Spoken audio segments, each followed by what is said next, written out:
Hey there, Taurus. Happy 2026. I'm going to go ahead and jump right into seeing what the year holds for you. I will draw one card as the overview for the energy of the year, and then I will draw some supporting cards to delve into a little bit more insight and some advice on how to best proceed for your benefits.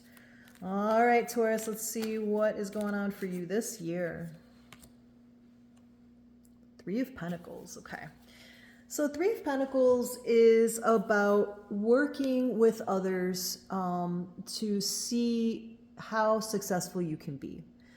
So for a lot of you this year, it may be about your career. You may be really hung up on like your success and what you can do to get to a place that you never thought you could reach before, okay?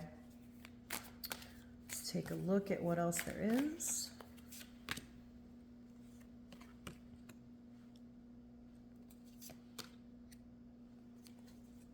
Okay, so, you may have been working in something that has been a bit unfulfilling for you.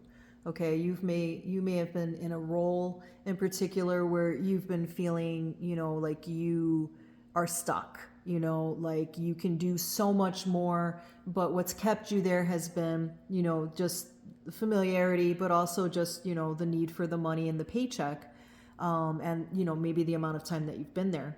It could also be about staying within a particular business field, where you have stayed there as long as you have because that's what your education is, that's what your experience has been. And for some, it could be, you are trying to enter the workforce because you may have been, your career may have been staying home with the kids and, raising the kids or, taking care of the house, things of that nature. So this year is going to be like a big focus on your movement with your finances. And the Ace of Wands is saying that you're going to be looking for something this year that really lights your internal fire, something that makes you feel excited to go and earn some money in some way. This is going to be something that, is a new beginning for you. So, new beginnings can be quite exciting, because we're still unfolding what that means for us. Now, for some of you, this could be that, you may be thinking about going back to school or, going to school for the first time or getting a certification or some kind of training that would really align with what makes you excited to do. So if there's been something that's been calling you for the past year or so, or even a little bit longer, where it's like, I would be a wonderful counselor. I would be really excited to be a firefighter. I would be really, enthusiastic about working in accounting, right? I mean, whatever you feel would be really rewarding for you is something that you're going to be very drawn to moving towards. So this might require some education or movement in general. But whatever it is, it should be aligning with something that makes you feel excited to get towards moving towards.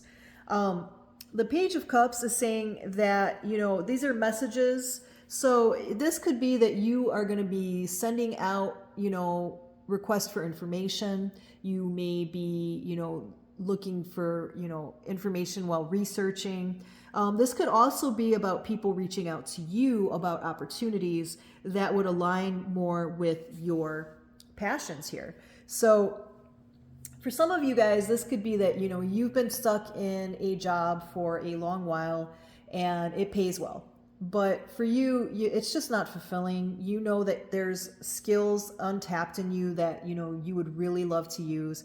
And you may get a call from like a recruiter or, some kind of offer from another company, like a startup company or something of that nature that may not pay as much. Okay. And so the decision will have to be made for you of like, okay, yeah, it doesn't pay as much. Can I make that work? Because man, this sounds really exciting. This sounds like something I would really love to do. So, it's going to be kind of that way for some of you guys. Now, with the Seven of Swords, this requires planning. Okay. So with all of this that you're doing, remember, career is going to be like at the forefront for you this year. So the Seven of Swords is all about planning. Sometimes it's about sneaky behavior, okay? So, you will have to watch out for offers that appear to be too good to be true. Oh yeah, get your bachelor's degree in 3 months, that kind of stuff. You'll have to really take a look at things like that to make sure that you're not being swindled or drawn into something that, is not what you think it's going to be. This is about doing a lot of research and being able to see if, something is if it's too good to be true, it requires you to really use your mind and your research skills to really take a look at that and really, kind of delve deep into that to see if it's right for you. Now, this isn't to say that, a wonderful offer can't come up with that Page of Cups that we talked about earlier. Definitely something could come up if you've been working towards it internally, and on your own time, where you've been like moving towards something and then something comes up. That is manifestation. So something could come to you that's like, hey man, this is really what I've been wanting. But you would still need to do that research to really make sure that it is what it is. Okay. So let's see what else we need to look at here. The Eight of Cups. Okay. Yeah. Some of you guys are going to be walking away from something that you've been at for a long time. And for some of you, it's going to be a very short amount of time that you've been there. Like you try something and you're like, yeah, this isn't for me. There's going to be some of that this year, for some of you too. But, a lot of this is going to be about really coming back to what you are excited about. What really makes you feel like, man, I would really love to do that, and be reasonable with it, obviously, if it's going to be something that's in the realm of not paying as well, be realistic about that. Like, does that work with your budget? Do you have to kind of work with your budget? Get rid of things that, you may be paying for because you have the money for it now that you don't really need. So really taking a look at your finances in general is what the Three of Pentacles is also about. So really, really taking a look at what's there for you, what you can pursue, and what works for you realistically. But, also putting a little bit of magic in there, right? Like knowing that you can manifest something if it aligns with your true calling in particular. So, yeah, I hope that was helpful, guys. If you want to get a reading that is very particular to you, you can message me at the email address below, and I would be happy to schedule something with you. Thanks so much. Bye.